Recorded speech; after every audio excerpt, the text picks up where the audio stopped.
Hey all, Adam Ball here with Cloud Renegade. Just wanted to kind of put something out there because we're in this really weird time where, at least I know for us here in Colorado, we weren't able to hold our March meeting of the Colorado UC user group. And I know many other groups and conferences around the world are having to either be rescheduled or moved, unfortunately, due to the pandemic that's going on out in the world. Wanted to come to you guys with something. Normally at the Colorado UC user group, what we do every month is a UCOMS update. And with that UCOMS update, we kind of go through just things that have happened in the past month that people may not have been paying attention to. Maybe you don't spend a lot of time on social media. Maybe you aren't reading blogs or things like that. All things that if you're not reading blogs, you should. There's still a ton of great ones out there, especially over at tech communities. Microsoft.com, but just there's a lot of good stuff happening in the world. And I thought what I would do today is just share with you the presentation that I actually put together for the March Colorado UC user group and just kind of walk you through it.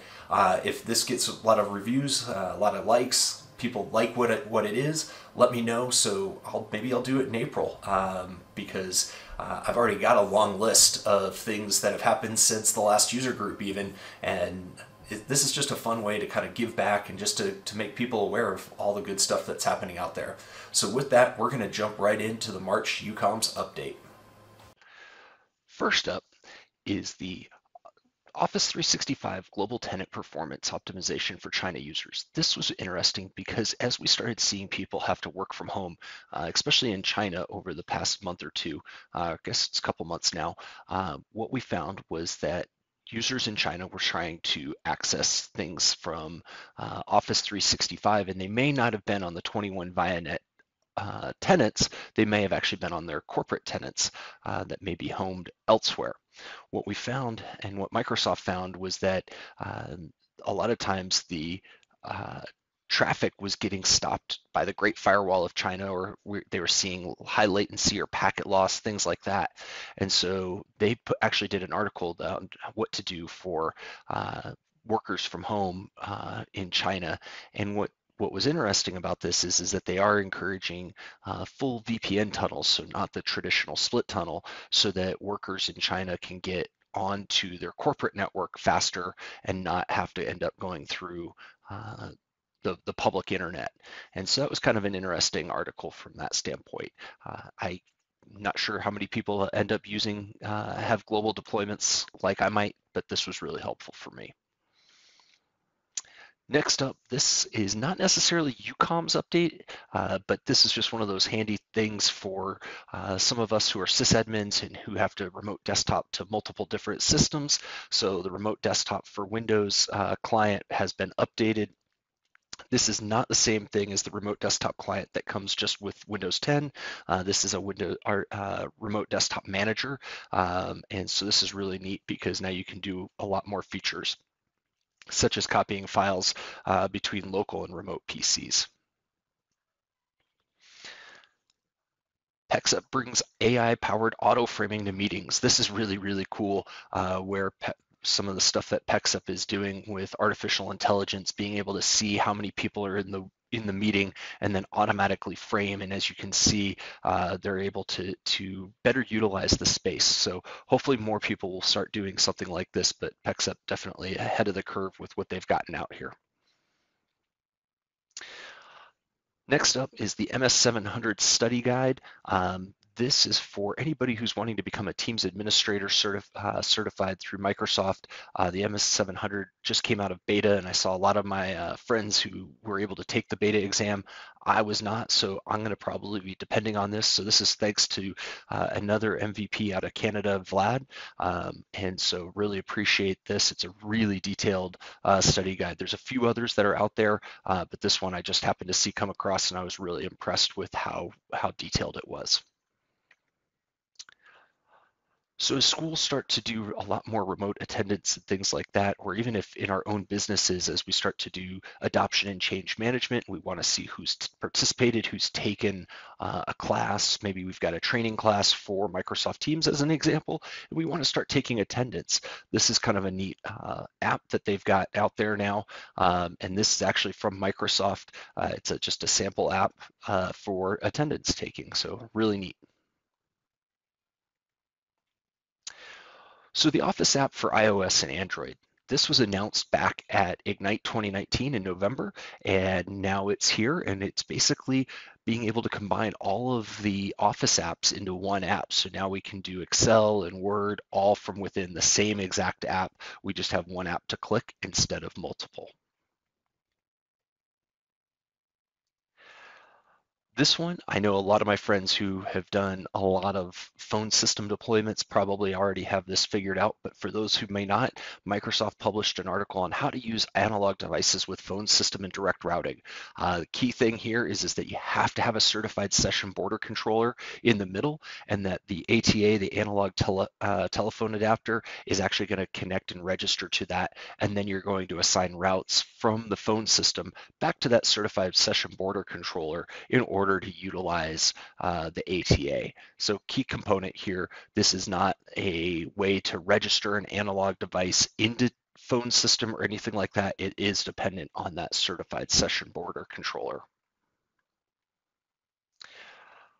The Live Events Assistance Program, this one's actually really, really neat because now Microsoft is actually providing a program here that allows you to go before an event, rehearse for an event, during an event. It's really kind of like a concierge service to an extent. Some companies actually offer that concierge service, and they'll take you all the way through, maybe even putting somebody on-prem just to host it and to basically be an MC for it. But this is not what that is. This is really to help you prepare and understand what the event is going to be doing, make sure that you have all your logistics set up, help you rehearse, things like that, and help you kind of survey after the piece. But this is really neat. It's now in preview, and so check it out if you're doing a lot of live events. I think we're going to see a lot more of these, especially given where we're at in life, and with a lot of people working remotely, we're going to see a lot more live events program come around, and so this program might be really, really helpful for you.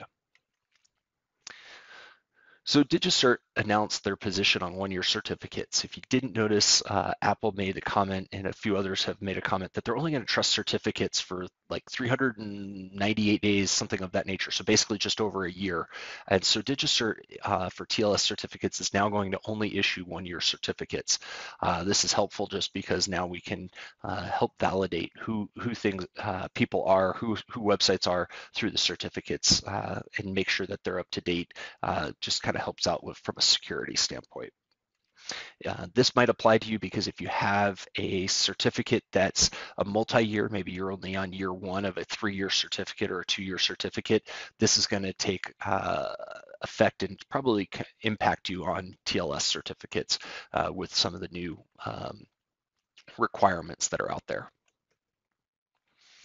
So Yammer groups are going to be renamed to communities. This makes sense since Yammer is really the corporate social mindset. And so changing things from the idea of a group to a community kind of gets us in that mindset of social. And when we're in a social situation, we think about ourselves as a community, not always necessarily as a group. So I think this is just a nice way to rethink about how we are in a corporate social environment.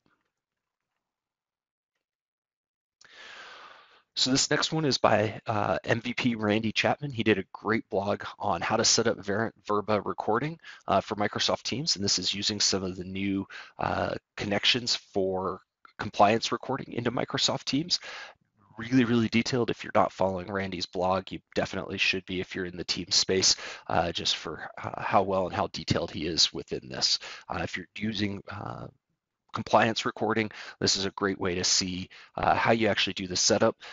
Applies very similarly to some of the other compliance recordings solutions that are out there as well, that are within the Microsoft, within those initial partners with Microsoft for it. If Microsoft has announced an update back in February here about their basic auth to deprecation with Exchange Online. So basic auth is definitely going away, and we should be moving. You should have actually already been moved over to modern auth at this point. If you're still using basic auth for something, definitely go read the article and make sure that you are keeping up with it and making your plan on how to get away from basic auth. This next one is actually from Aaron Dinage. Aaron did a phenomenal job of putting together these PDFs and these graphics of what do you get when you purchase a license. And so whether that be Office 365 E3 or E5, and you want to compare it to Microsoft 365 E3 or E5, and he's got a ton of these. This is up on his GitHub, and he has a lot of these. Very worthwhile to look through, very handy if you're just like, well, do I get that? Helps out tremendously for just knowing what product comes with what license. Next up is, you'll see that I get a lot of this stuff from the various MVPs. So this will be a quick shout out to a bunch of them. So MVP Tom Arbuthnot got the scoop on the Microsoft Teams call records and session details API public preview getting launched out a few weeks ago. And this is awesome. This is one of the first APIs that we've really been waiting on. There's more to come. This does not give you everything. So read up. Tom does a great job in his blog of talking about what you can get with the call records and session details API. Like I said, it's not everything, but it does give us a lot of different things and having access to things through the API. So some great stuff is going to come out of this. I know some of the reporting vendors are already utilizing this and getting new stuff out. So awesome to see. And another MVP, Anthony Caragol, put together this information barriers GUI. This is a PowerShell GUI for being able to control information barriers. Information barriers, if you're not aware, is basically like an ethical wall, or is it really an ethical wall? So maybe you have two groups of people who can't talk to each other just from a compliance reason. This allows you to now, instead of having to manage that through PowerShell, allows you to do it graphically. Very, very handy. This has been information barriers has been something that we've wanted in the product since OCS, and so this is fantastic that we have that in Teams today. And so huge shout out to Anthony for putting together something to make this a little bit more manageable. Next up is a article from or a notice from MVP Chris Webb. He had a situation where users were getting notifications that they weren't really subscribed to, and he couldn't really understand why until he found that this little switch of suggested feeds can appear in a user's activity feed. So if you've got users who are getting notifications in their activity feed that they weren't subscribed to or things of that nature, this is a good place to check it out and to see if you can turn it off and maybe bring some more sanity to your users. So the latest Microsoft Teams PowerShell module has dropped. So version 1.0.4 is now out. So go update your modules and get cracking with it. And then perfect to finish up here with the last piece with another MVP note from Shawn. He put together a configuring E911 with direct routing. Really rather change that from E911 to dynamic emergency services because this applies more to than just to the US. It can apply to other locations outside of the US that need dynamic emergency services because it's really just determining where it needs to go to. For folks in the US, this is really important because of the fact that we did just enact Carey's Law in February, which does have some more stringent requirements. Hopefully you are talking to your security personnel if you have not deployed something that's compliant with Carey's Law, because this is it's important that people's lives are at stake within this. But Shawn did a great job of putting together all the different components in a great blog, just talking about how to get this all in place using Microsoft Teams and direct routing. So there you have it. That's the March UCOMS update for 2020. Again, if that was something that you enjoyed, if that was something that you liked, let me know. I'd love to do it again maybe in April. Hopefully we're going to get to do the April user group. We'll probably have to do that virtually this month, but we'll also hopefully be able to share a lot of that content, or at least this content, the UCOMS update, with the world at large through this channel.